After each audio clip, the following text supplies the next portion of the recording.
My name is Wad Joseph, and I'm currently the candidate for U.S. Senate in the beautiful state of Florida. And most of the topics we will discuss tonight, I will go over them. But Lilo, I want to say thank you for the audience of the GCD network for having me tonight, for hosting me. And it will not be the last. It's going to be a current event occurring every Wednesday, the same time, 8:30 to 9 p.m.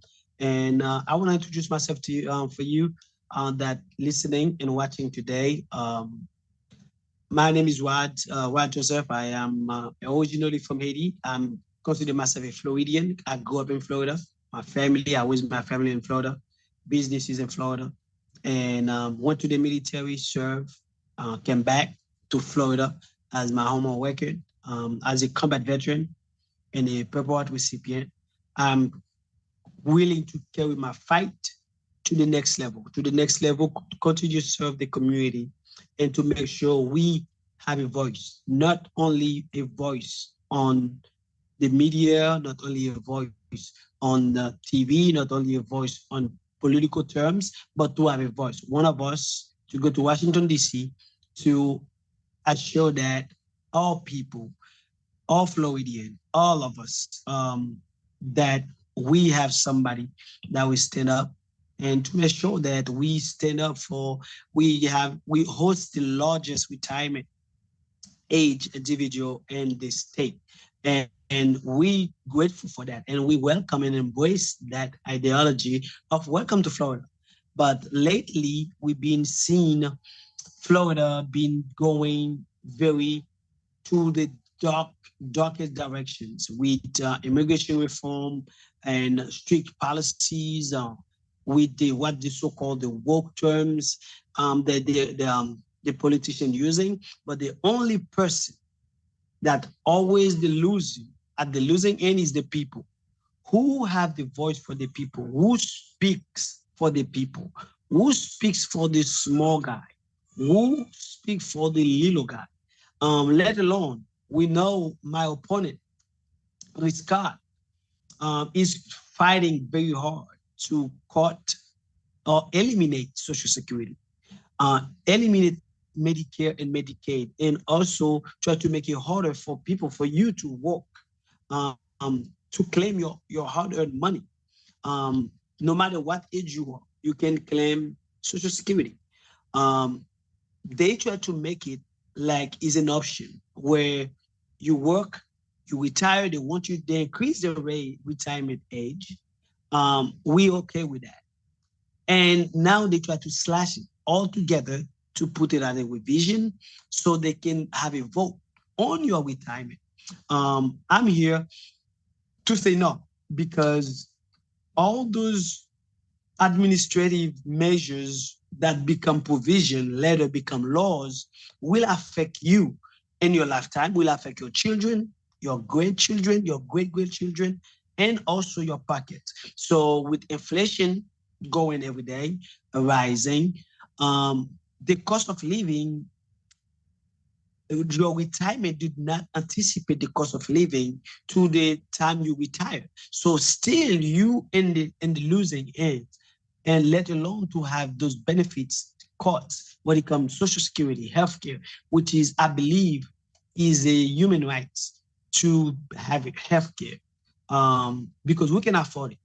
We one of the richest country in the world, not on papers. No matter what we're going through, the country that follow us still cannot match 30% of our GDPs. So that's how much a gap that we have when it comes to our self-sufficient economic style. But we know we had a very dire time right now. We have a very hard time. We haven't been really passive budget in the last 11 years. Every year we have the grace of the politicians that go into do politics within Democrats and Republicans. But what they forgot, we all, whether we're Democrats or Republicans, we all Americans. And when it came to politics with our lifestyle, with our way of lives, with the way we as the small guy pay they at the end, we at the end of the stake. We not supposed, the political parties, Democrats, Republicans, is not a uniform, is not a cult. We need to be able to force our politicians to fight for us, to speak for us, to speak like us, and also to fight for our interests. Every politician that goes to DC, they goes there, they become investor because they start investing in stocks, they start getting inside trading, they got all those things going on to enrich themselves. But they forget where they're coming from because the people that the voice, which is the mechanism of our democracy, of our country, we need to start getting the middle class grinding again. Because without the middle class, we don't have a country, we don't have a budget, we don't have an economy because the power of the workforce is rely within uh, our middle class. But we see lately, that's the middle class can save money. They don't have a saving, they don't have retirement because they don't even have extra. People who do 2, 3 jobs, they still can make ends meet. This is wrong. If you work 8 hour shift a day for 40 hours a week, you should not have been struggling to feed your family. And is wrong, is really unethical because one person making billions, and by the time they make that billion, they have 200,000, 300,000 people that work for them that struggling to buy a piece of bread to feed their families. I think we revisit the way we see minimum wage because we're moving at a fast society where technology is fast moving and fast advancing. We need to revisiting back in 1974 when we set the workers' protection rights. I think we should revisit to see how often we should get the pay raise and what is he's gonna be at the mercy of the work or based on production.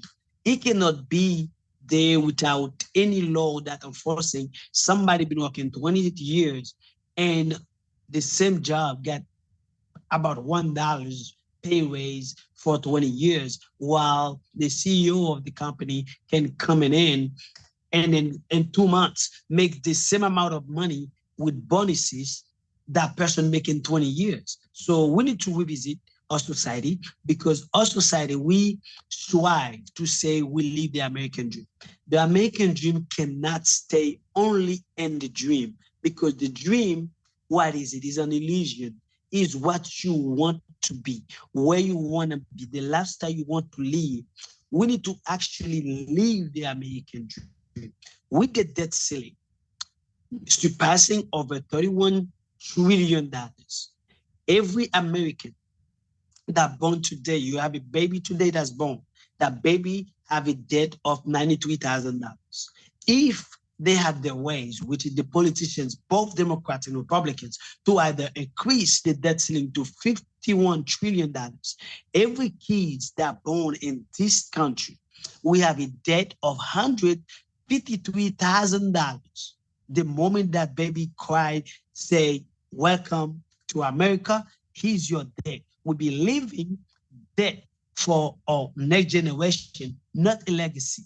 Because we as parents, we as people that's working right now, we must set the stage to leave a legacy for our children. A death cannot be a legacy because death is the fastest way to go to poverty. We start to operate away from norms and ethical values. We like scavengers because we base our economy on profit, where we use people as a commodity. Now that is wrong. That's the reason we don't see the person. We see interest, we see profit. We need to start humanize people because without the people, you cannot have profit. If the workers sick, your profit will be decreasing. But if you treat your workers with respect and dignity, your profit will be skyrocketing. And we see a lot of companies that do the pilot program that try to give people lesser work time, treat them better, their productivity is increased big time. As a country, we cannot start selling healthcare in little cups or little envelopes. We cannot limit people their free wills because we fight.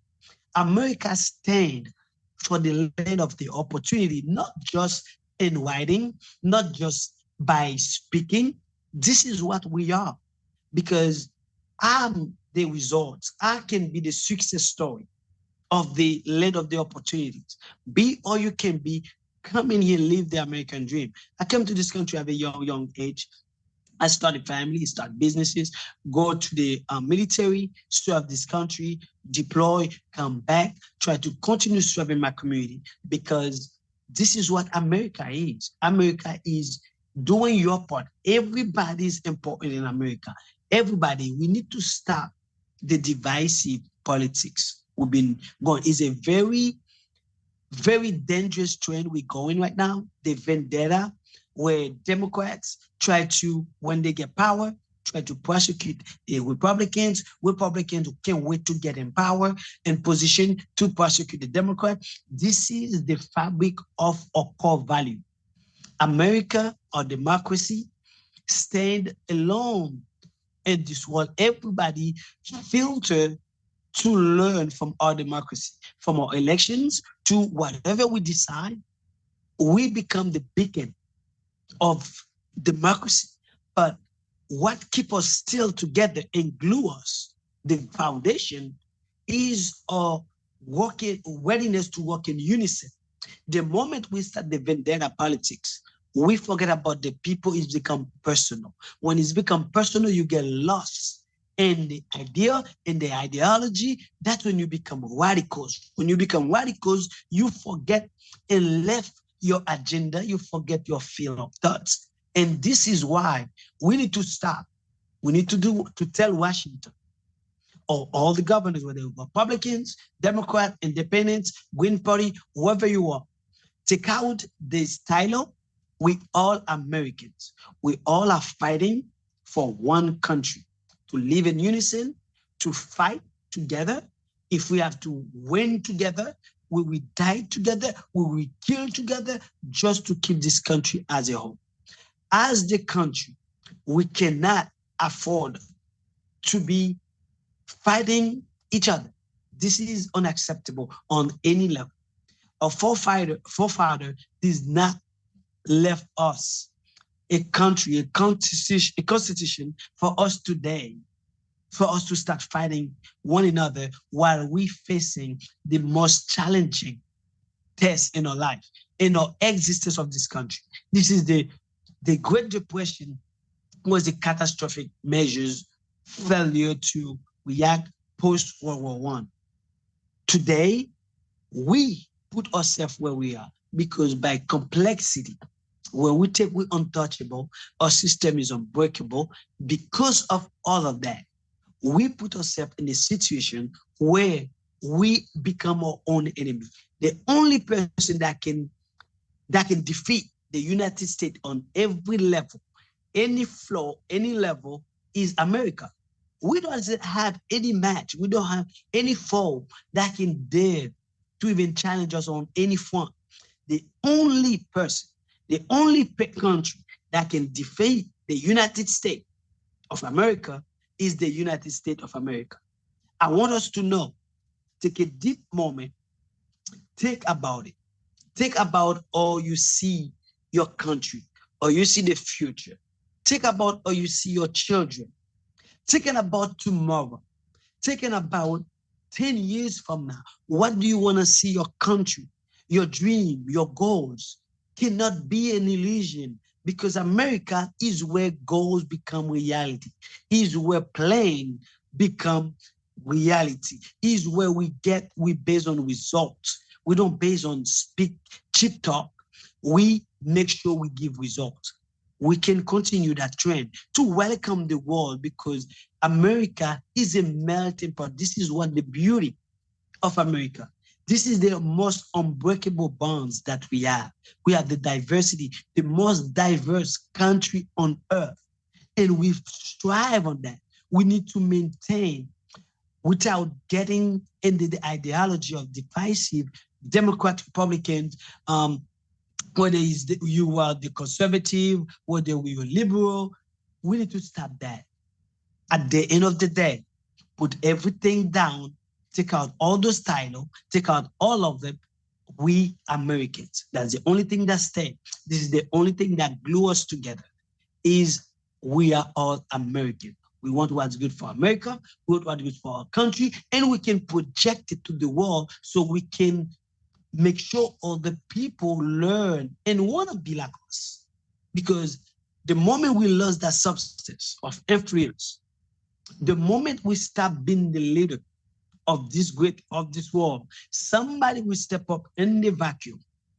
We'll be playing retroactive. We no longer playing proactive. That's when we are defensive. Whatever we belong, whatever we believe, we need to know that your belief system, whatever you Democrats, you Republicans, we got one country. We got one thing in common. One thing that's unifying us. We all Americans, no matter what our differences on policies, on different agendas, but we need to sit down, discuss. We can be agree to disagree. I be agree with you. That doesn't mean I'm accepting. I can be accepting and not agree with you. I have the rights for this. You have your rights. Nobody should force anything on you. You should not force anything on anybody else, because at the end of the day, we are free and to respect each other's views, each other point of views. That's what unites. That's what unites us as a country. For me, I have a few points. The economy is my priority, is my number one priority. Without the economy, you cannot create jobs. You need jobs. You need the economy to be healthy so you can create jobs. With that, we can get cut out the unemployment so the country can go back so to balance the economy. Immigration reform. We need to stop talking about immigration like as if it's an army or we're in the war with somebody. Immigration is important. A foundation of this country based on immigrants. Why? Because immigrants have built this country. And the moment we start the divisive method. That's when you divide, that's when the enemy use that point of weakness to come and to create more chaos. We cannot afford to be doing political of prejudice at this moment, because if we fall, we're gonna rise as one. And if we fall, we need to fall as one, because we cannot afford for other people to bet on a divisive nature to create a condition where we be infighting in our own country, on our homelands, because we have a different color, different accent, different background. We all are American. We all are fighting to safeguarding the American dreams. We all are chasing the American dream to safeguarding our way of lives. There's no question but if and when about it. This is a responsibility for every American. When I say every American, even if you're here as a resident, a green card holder, the moment you accept, you raise your right hands. This is your country. You must be ready to fight to defend this country. You must be ready to lay your life on the line to safeguarding our country, our way of life. Because if you don't consider America to be your country, you live here, you have your rights, because this is what makes us special. We don't shoot people because they have a different point of view. But I would suggest you there's no place on earth any immigrant can come in, you integrate, you become part of their society, you become whatever, you unlimited what you can become in the United States. As long as you contribute to society, you got no limits. We don't live in a caste society where you limited to certain level of progression.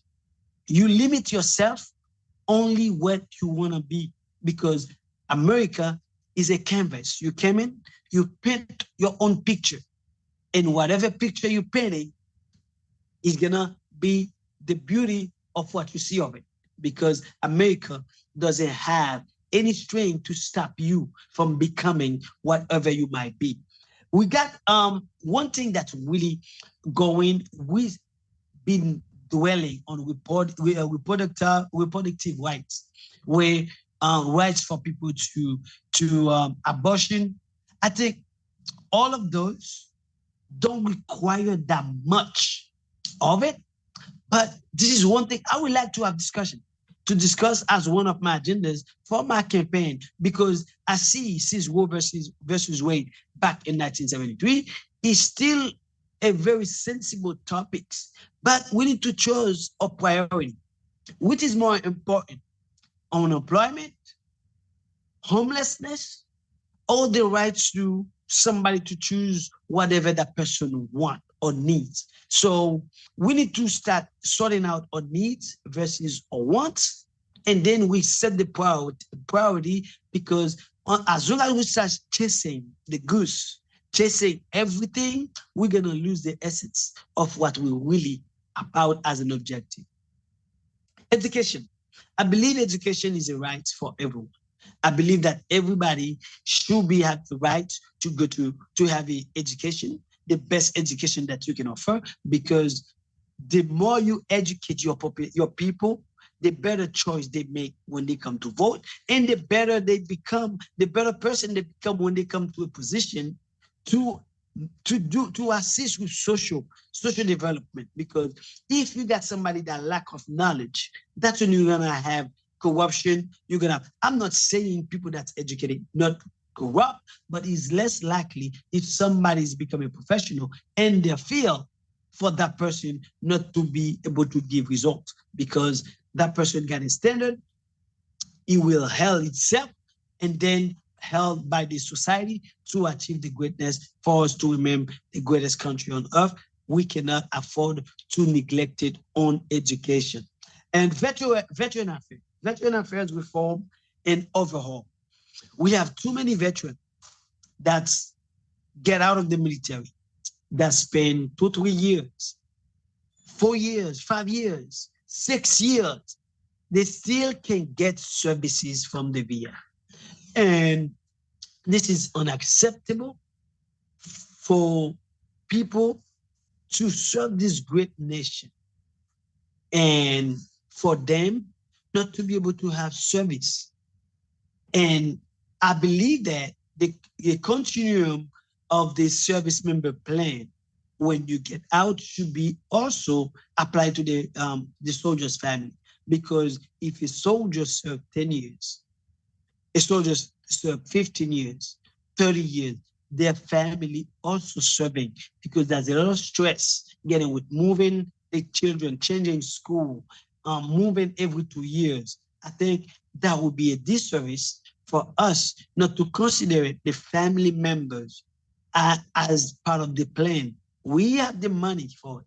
We have the capacity for it. Let's act, let's do it right. Let's correct our past. Let's make a future a better one. Social security, that's a no-go zone, no argument zone. Social security for the and benefit for seniors, there's no but if and when. If we cannot increase it, leave our hands off it. It cannot be politicized. There's no politics about the benefits of somebody that's already working. Earn the money, earn the saving. There cannot be no politics, zero politics about somebody that's already worked, earn the saving, and then for government to come to say you either make too much, or if we cannot increase the benefits for the seniors, or we cannot increase the Medicaid or the benefits, leave them alone.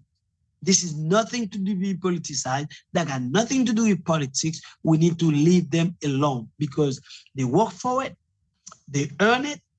Government should have no say in the people's benefits. And then I believe in overall reform.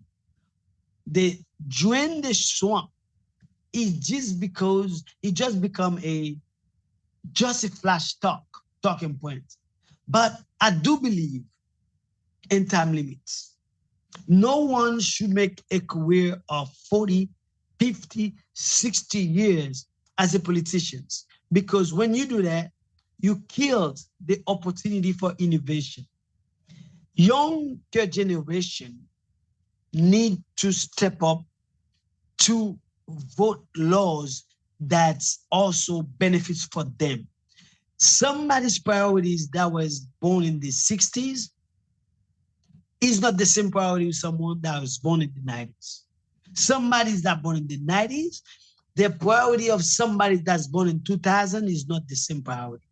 We need to start really engage all the youth, embrace and learning about the civic is because this is a right for every citizen to vote. Every key is to register to vote because voting is one of the most beautiful rights you can exercise as a citizen to vote somebody. This is the foundation of our democracy. This is one of the things where you have a say to choose someone you believe can bring you change that you foresee. And for all of that, I want you to please check out my page is www.wordjoseph for US Senate. And please donate to my campaign because I guaranteed you that you can volunteer on the page. And again, the website is www.wordjosephforusenate.com. You can go there, donate because the campaign is you. I am you. I'm here for you. I'm here to work for you as your servant. I'm just your representative with the beautiful state of Florida. I don't have any other home. I don't have any other place. And there's no place like home when it comes to Florida. Floridians, we need to take over our destiny. We hosting the largest senior citizen in the country. And we brace that, we champion on be the retired state. We need to make sure and assure that the government do not change or chase people away because they greedy, they think that because they make their millions, people that average Joe that work for the earning, they don't deserve to live a better life after 65. We need to say, keep your hands off Social Security, keep your hands off seniors benefits because they work for it. This is theirs to keep. Government have no say, no words in those things. For all that tonight, I'm gonna leave you. I want to say thank you. This is our first podcast. It will not be our last. I want to say thank you for the technical team from GCD Network that assist us tonight. Thank you to my campaign team. I want me to set me to represent you. I will be your voice. If you want more of what's going on in Florida right now from Rick Scott, vote for DeSantis. Because a vote for DeSantis is a vote for Rick Scott. Rick Scott, let's say no. Keep your hands off Social Security. Mr. Rick Scott, keep your hands off seniors benefits. You work for it, you work for your money, nobody touch yours, keep Social Security off your side. Thank you. Have a wonderful evening.